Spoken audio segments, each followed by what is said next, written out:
Russian ambassador called on Chief Advisor Professor Mohammad Yunus. Russia wants continuity of gas exploration in Bangladesh.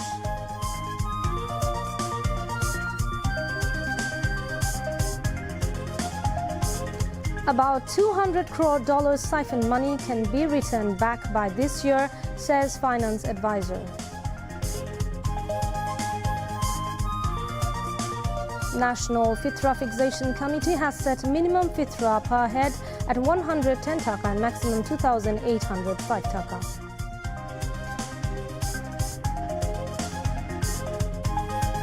Bangladeshi expatriates will be eligible to give proxy vote in parliament election. Election Commission is working on proxy voting system, informs Election Commissioner Abul Fazl Muhammad Sanaullah.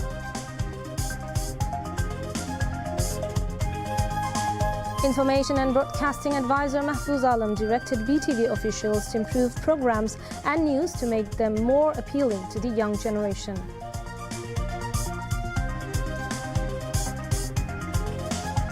Military operation against pro-Assad activists ends. Death toll, including civilians, rises to 1,500.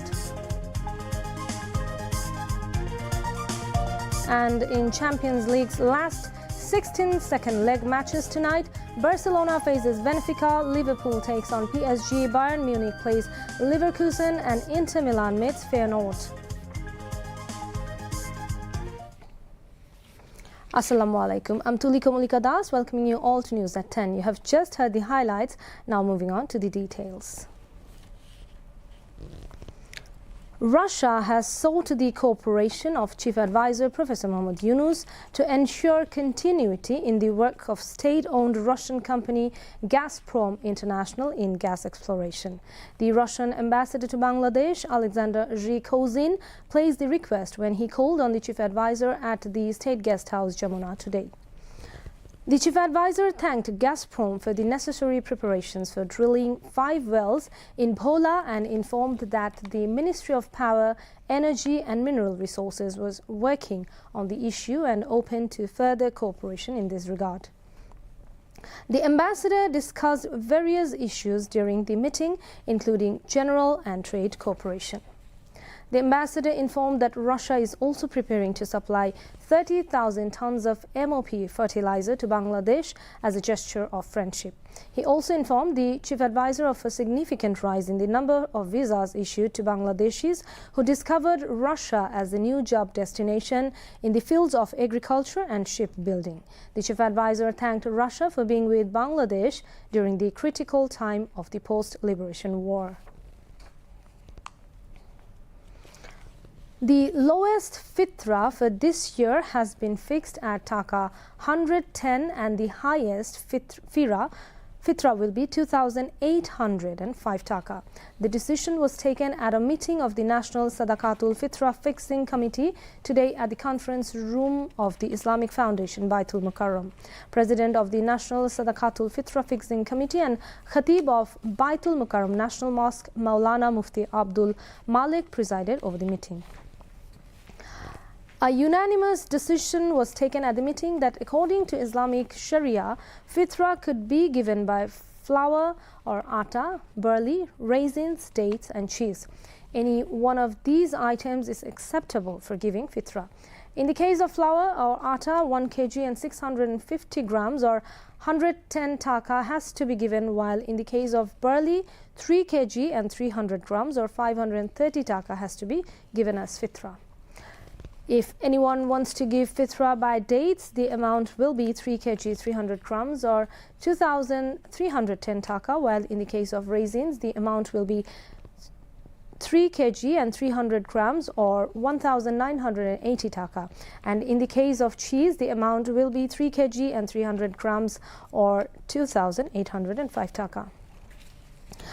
At the meeting, governors of the Islamic Foundation's Board of Governors, Maulana Said Muhammad Musaddiq Billah Al-Madani, Dr. Khalilur Rahman Madani, Maulana Shah Muhammad Nisarul Haq, Sheikh Zakaria Research Institute's Director Mufti Mizanur Rahman Saeed, Dean of Islamic Arabic University Professor Dr. Waliullah, Islamic Foundation Secretary Muhammad Ismail Hussain, as well as different Islamic scholars were present. The Election Commission is working towards enabling expatriates to cast proxy votes from abroad in the next parliamentary election. Election Commissioner retired Brigadier General Abul Fazl Muhammad Sanaullah said this while briefing journalists on expatriate voting at the Election Commission building in the capital's Agargaon this morning. He said that the postal ballot system is not effective for expatriates. The Election Commission is considering 3 methods for facilitating their voting. Among these, the Commission is considering the proxy voting method, which would allow expatriates to cast their votes through a nominated representative, added the Commissioner.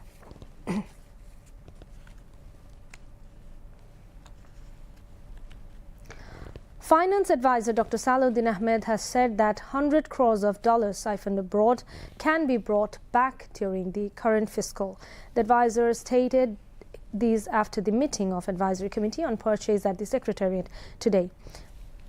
He hoped that there would be visible progress of returning smuggled money from abroad within next month. The advisor informed that discussion has already been taken place with about 200 law firms to get back the laundered money. Of them, government will sign agreement with some 30 organizations. Noting that some legal process must be maintained to return the siphoned money, he said that special law in the form of ordinance will be promulgated soon in this regard.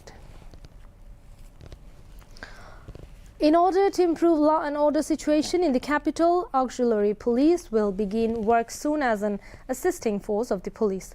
Spokesman of the DMP, Talibur Rahman, said this in an interview today.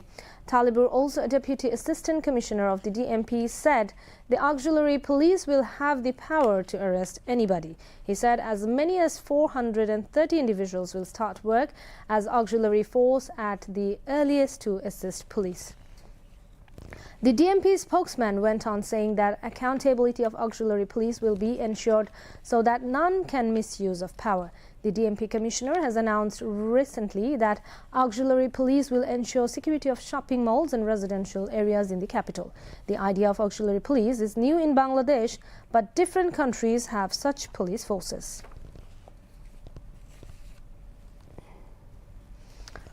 The High Court issued a rule asking the authorities concerned to explain why they should not stop non-institutional or informal financing businesses such as Shud or Dadon at the individual level and declare those illegal.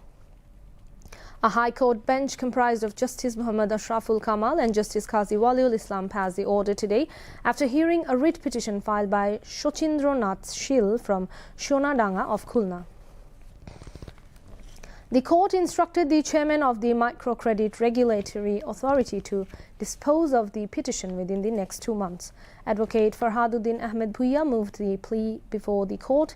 He said the court also directed the Finance Secretary and Home Secretary to respond to the rule within the next 4 weeks.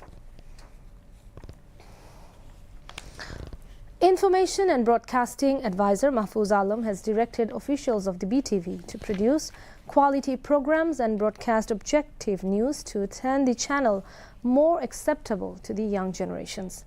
He gave the directive at a views exchange meeting with the officials after visiting Bangladesh Television BTV today. Director General of the BTV Mahabubul Alam, Deputy Director General Administration Muhammad Rokunuddin, Deputy Director General News Dr. Sayyidat Tasmina Ahmed and General Manager Nurul Azam Pabon, as well as senior officials were present. The Information and Broadcasting Advisor said the nation has high expectations to the BTV, so making quality programs and broadcasting objective news have to be emphasized. Earlier, Information and Broadcasting Advisor Mahfouz Alam visited the floors and auditorium of the BTV damaged during the July mass uprising. In addition, the advisor visited BTV newsroom, news studio, archives and library. At that time, he gave directives to BTV officials on different issues.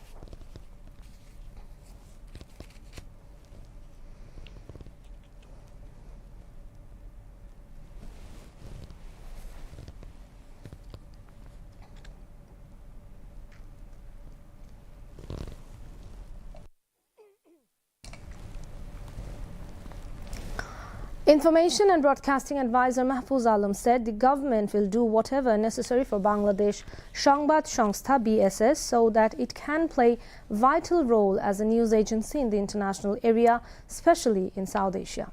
He said this while visiting the BSS today.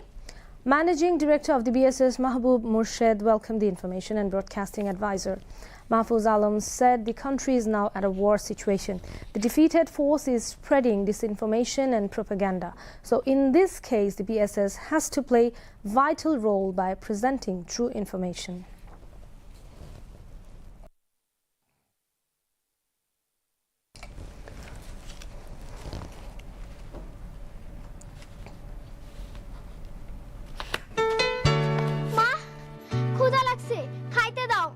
টেবিলে খাবার রাখা আছে, হ্যাঁ নে। মা, আমি এই খাবার খাবো না। কেন? তাইলে গন্ধ? গন্ধ হইব কেন? কি হইছে? লক্ষ্মী মায়ের ধমকাইতেছো কেন? লক্ষ্মী না চাই, প্রত্যেক বেলা খাবার নিয়ে ঝামেলা করে। কথাটা ঠিক না। আমি কইছি পচাবাসি খাবার আমি খাবো না। ভাইজান কি করমু কও? প্রত্যেক বেলা নতুন নতুন রান্নার সময় কই। তাই এক বেলা রাঁধি দুই বেলা খাই।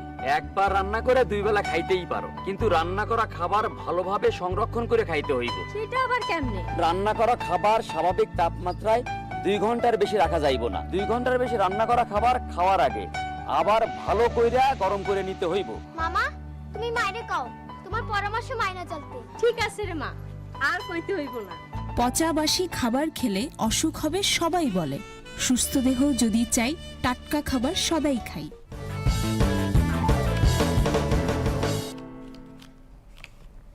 Now moving on to the international news.